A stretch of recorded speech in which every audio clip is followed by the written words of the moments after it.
Halo guys, jumpa lagi sama Kak Dedi di channel Papan Tulis. Assalamualaikum warahmatullahi wabarakatuh. Gimana kabar kalian semua guys? Semoga selalu sehat, tetap semangat, dan bahagia selamanya. Guys, coba perhatikan kedua kalimat ini. Menurut kalian, kedua kalimat ini penulisannya sudah benar atau perlu dikoreksi guys? Kita baca bareng ya. Nomor 1, Dudi ditolong Radit kemarin. Di sini ada kata ditolong. Penulisannya dipisahkan. Apakah penulisan kata ditolong sudah benar ataukah salah, guys? Nomor 2, Andi duduk di bawah pohon. Di sini juga ada penggunaan kata di bawah, penulisannya disatukan. Apakah penulisan kata di bawah dengan menyatukan kata di dan bawah itu sudah benar ataukah masih harus diperbaiki?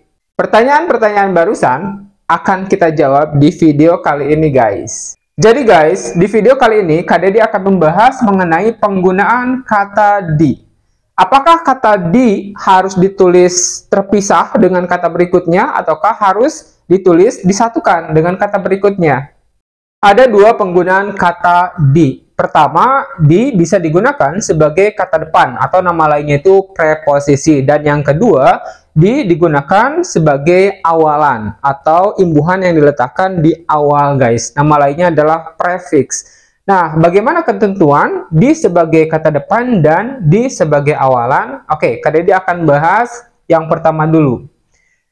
Di sebagai kata depan atau preposisi, kalau kata di diikuti dengan kata keterangan tempat, penulisannya harus dipisahkan guys. Contoh, di bawah. Nah, itu kan merujuk ke tempat guys. Penulisannya harus dipisahkan. Contoh lain, di lantai.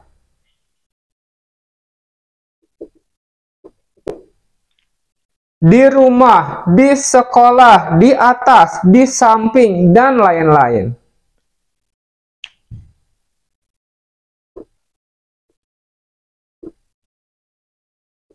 Yang kedua, digunakan sebagai awalan. Artinya, imbuhan yang diletakkan di awal sebuah kata, guys. Nah, digunakan sebagai awalan jika kata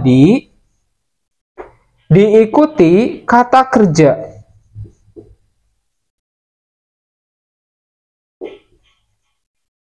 Penulisannya harus disatukan guys. Contoh, dibantu, didengarkan, ditiru, dibersihkan. Penulisannya disatukan jika kata berikutnya adalah kata kerja.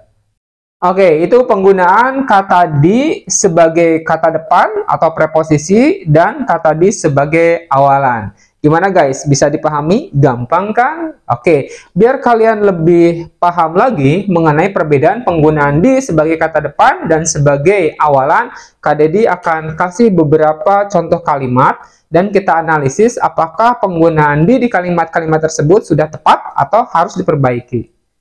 Nomor 1, Indah tinggal di Jalan Merbabu nomor 12. Di kalimat nomor 1 ada kata di jalan. Penulisannya disatukan. Apakah ini sudah benar atau harus diperbaiki? Di jalan. Jalan itu merujuk ke kata keterangan tempat guys. Maka penulisan kata di harus dipisah karena merupakan kata depan atau preposisi.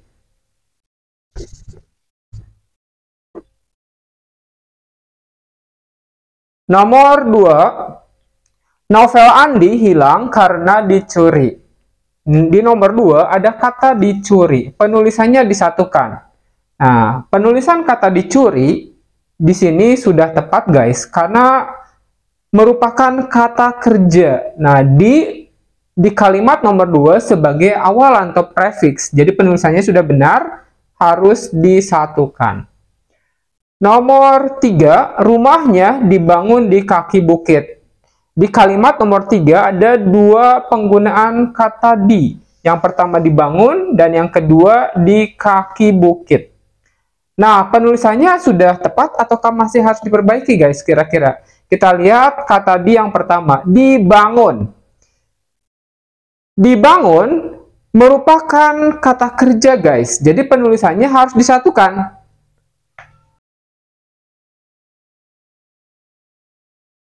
Berikutnya, penulisan kata di kata di kaki bukit.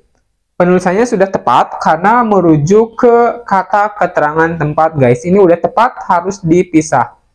Nomor 4, tugasnya sudah dikumpulkan. Dikumpulkan merupakan kata kerja. Jadi penulisan di harus disatukan. Sedangkan di kalimat 4, dipisahkan dengan kata berikutnya. Ini salah, guys. Harus kita perbaiki.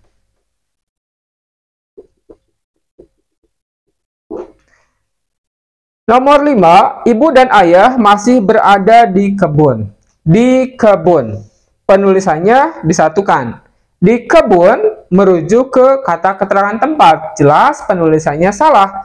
Harusnya dipisah. Karena merupakan kata depan, di kebun merujuk kata keterangan tempat.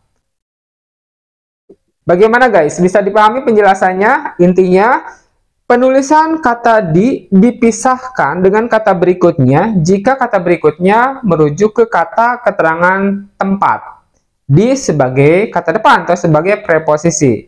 Sementara di sebagai awalan, penulisannya disatukan guys jika kata berikutnya adalah kata kerja. Oke, buat kalian yang menyukai video pembelajaran ini, jangan lupa ya tekan like-nya. Dan buat kalian yang baru menyimak atau menonton video pembelajaran dari channel Papan Tulis, jangan lupa guys, tekan subscribe-nya juga loncengnya. Biar jika ada video pembelajaran terbaru lainnya, kalianlah yang pertama kali mendapatkannya.